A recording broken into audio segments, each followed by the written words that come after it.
This is Libby Road and the Sound Epistemology Podcast. Sufficiency of evidence is the theme for number 23 of the Street Epistemology Survey, the survey that explores our relationship with truth. Rupert and I also chat about Potato King, people named Furgleburglemanurgleburgle, rising from the dead, and splitting the moon in two. Here comes number 23. 23. The more unusual the statement, the stronger the evidence needs to be.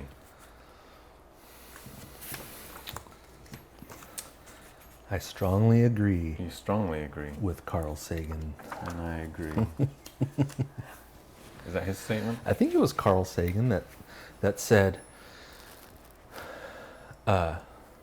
extraordinary claims require extraordinary evidence. I think that's what this is referring to. It may not have been Sagan, but I think it was. A lot of people have said that. Yeah, I think I firmly agree. But I think evidence needs to be strong regardless. If we're making statements, it's helpful to have strong evidence. So usual or unusual, I mean, I think unfortunately that's the direction I took this question in, because I wouldn't limit it to the stronger evidence needs to be, the more unusual a statement is. I think if someone is living their life based on a statement, especially if they're doing harm based on that statement, they're going to need some pretty bloody strong evidence. And I don't think that necessarily needs to be an unusual statement. So I do recall having that kind of thinking when I read these kind of questions, like with 17, I think it was. Yeah, I think for me, if you're going to make a factual statement that you live your life based on, that steps on other people, the stronger your evidence needs to be. That I would strongly agree with, almost to a 99.9996. Like it'd be a black and white. Yeah. This one I hang up because why does it matter if it's more unusual? Evidence should still be strong, yeah. Okay. But I do have that, and maybe I should stop, but I do have that thing of, well, if it's doing no harm, then have shit evidence, you know. But maybe I should have stopped when I did. Let me throw something out there that might offer clarity. Okay. If you meet somebody for the first time, well, let me start with this. Yeah. Are there any claims that are not extraordinary that you would accept based on non-extraordinary evidence? Probably, that's true. Okay. Yeah. Okay. So it's not regardless whether the claim is extraordinary or not that you No, would it's require. if it's doing harm, I think. For me. Oh, okay. Yeah. Okay. Okay, that helps. That That's helps. where the unusual, I think, Yeah. might be. It's a bit unusual. Yeah, because I was going to say, the example I almost started with was, if you were to meet somebody for the first time, and they said that their name was John, you would accept that to be true. You wouldn't require extraordinary evidence that their name was John for you to accept or to be convinced that their name was John. You wouldn't make them go to their house and get their passport and their birth certificate and all these other things that would claim that their name was John, or that would be evidence that their name was John, in order to accept that their name was John. Yeah. Because we have lots of people that you meet. There are a lot of people named John. It's not an extraordinary claim for somebody to say that their name is John. They could still be lying to you. I give them the benefit of the doubt. Right. You wouldn't require extraordinary evidence to accept that their name was John. Nor would I if they had an unusual name, though. But yeah. Yeah.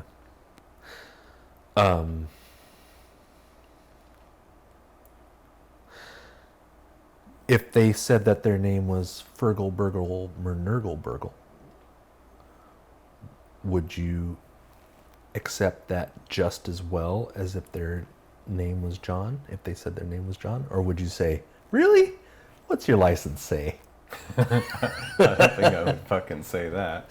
I might say, how do you spell that? Yeah. Or, that's a very unusual name. That's an interesting name. Where's that from? Would you easily accept it, though, as Well, John? having traveled as much and lived in as many different places as I have, I wouldn't rule it out as being a valid name. No. No, but would you accept it just as easily as if they said their name was John? I would accept it just as easily. I might not be able to pronounce it as easily, but Yeah. I think something like a name would be. Yeah. I mean, if they said their name is Rupert Victor, I might, what? I might double take. It's a coincidence. Because that's a little bit more extraordinary than John.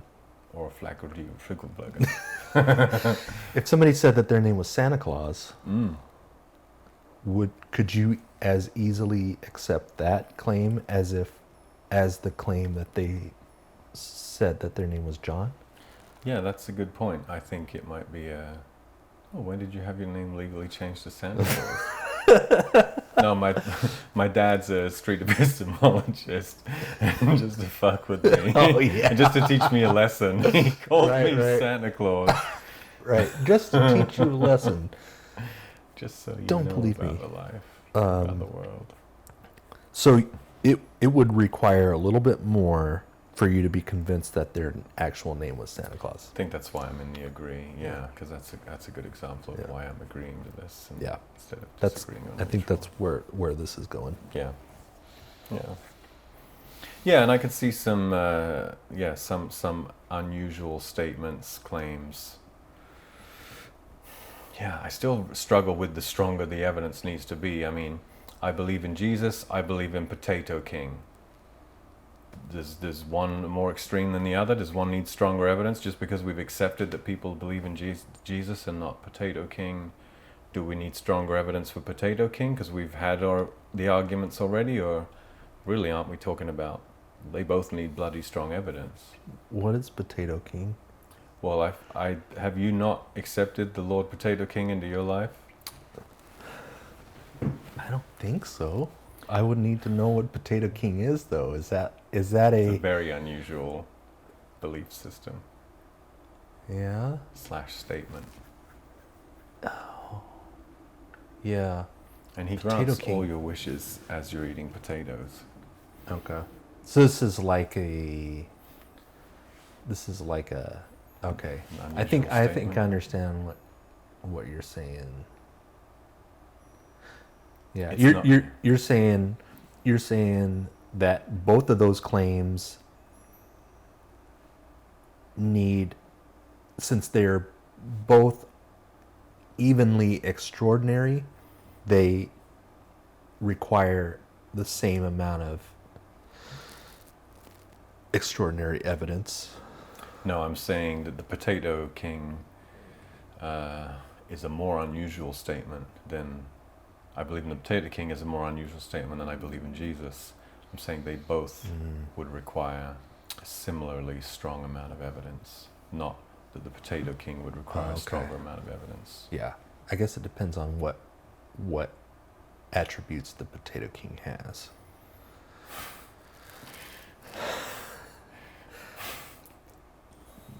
So let me see if I understand what you're saying. You're saying even though more people believe in Jesus, that doesn't mean that the evidence required for believing in Jesus is less than the Potato King. Yeah, you don't need stronger evidence to believe in the Potato King. You need just as strong an evidence to believe in Jesus, Muhammad, any of it. Would you say that the unusualness of a claim and its evidence should be pretty even? No, I'd say just because a claim is unusual doesn't mean it needs more evidence than what we would claim to be a usual statement.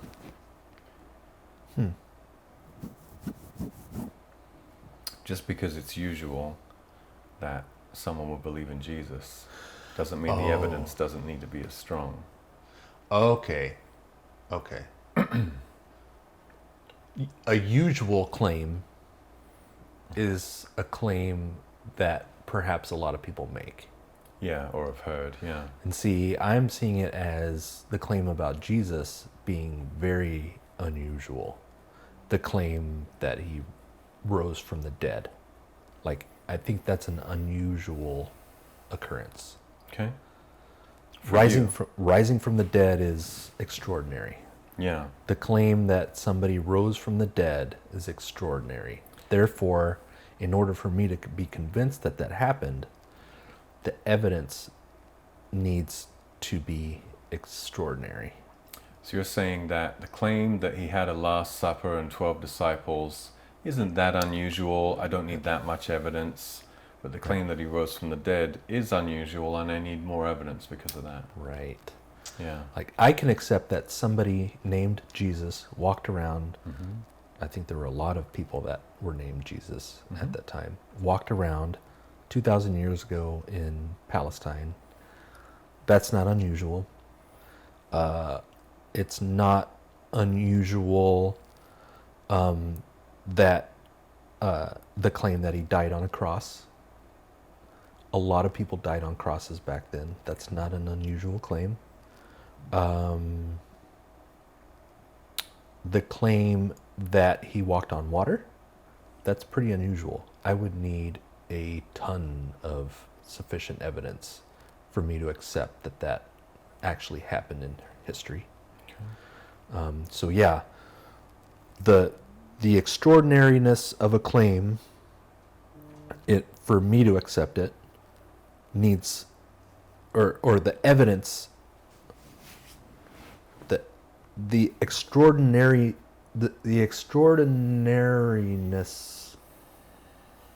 Extraordinarily? that needs to match the claim. Right. If somebody says their name is John, that's not an unusual claim. That's not an extraordinary claim. I don't need a lot of evidence to accept that. Yeah. If somebody claims that they split the moon in two, that's a much more extraordinary claim, and therefore the evidence needs to match it Okay. for me to accept it. Yeah. Yeah, and I might be hung up on semantics with the question. I think there's going to be some pretty standard claims, statements people make that I think would require no more or less evidence than the moon is split in two, or I have the power to move the clouds around with my mind and make it rain just over this house. It's the same amount of evidence. I think it needs to be stronger. It's just maybe it seems stronger because it's such an unusual statement. I don't know. This question implies that you need more irrevertible evidence, and The more unusual the claim is. right. Yeah. And I'm saying you need good, strong evidence. Good, strong evidence is good, strong evidence. If we're just going to accept that John's John, and for some reason our life depends on it, fool on us if we didn't get enough evidence. And it turns out his name is Pete, or whatever the thing is. Yeah, I don't think it necessarily needs to be stronger. Yeah. I agree, but I don't strongly agree, because I think there's times when normal, usual statements require quite strong evidence. How do you decide when it's necessary? I guess it depends on the impact that it would have on me. If it's a high impact, I would want stronger evidence. If it's going to have a higher ramifications, then I'm going to want stronger evidence. I think the more a statement affects my well-being, the stronger the evidence needs to be. That I'd strongly agree with. The more unusual a statement, fairies are real. You know what? Same amount of evidence. You wouldn't require a large amount of evidence to accept that fairies are real. Yeah, as I finished saying it, I realized I was almost making it seem like I could believe in fairies with a small amount of evidence. I didn't mean that. Okay. I meant that I could accept someone believes that with a small amount of evidence. You could accept that somebody else believes it. Someone else. I'm asking you accepting it to be true. Yeah. I think I heard you correctly. Yeah. Yeah. Okay. Yeah, most things I would need pretty strong evidence about. Can this camera record for more than 30 minutes at a time? I know that cannot. You would need a more unusual evidence to accept that it can, because currently it's an unusual claim to say that it can record for more than 30 minutes based on the experience. I think so.